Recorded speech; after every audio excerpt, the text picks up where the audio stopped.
Sharpness test. Fan versus cucumber. I mean, obviously, a fan is meant to be sharp, right? Exactly. Nothing's supposed to be dull, including your brain. Well, that there doesn't say sharp. What about a ding dong? ED ding dong.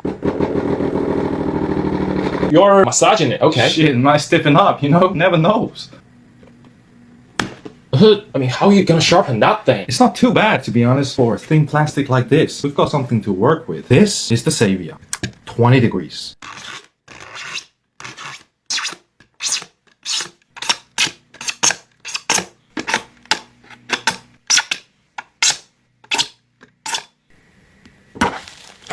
For real? That's in the sharp zone. You can do this!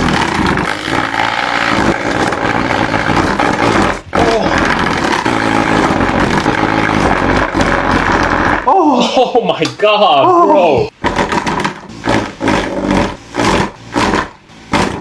Oh my, what the fuck? That's Lao Li.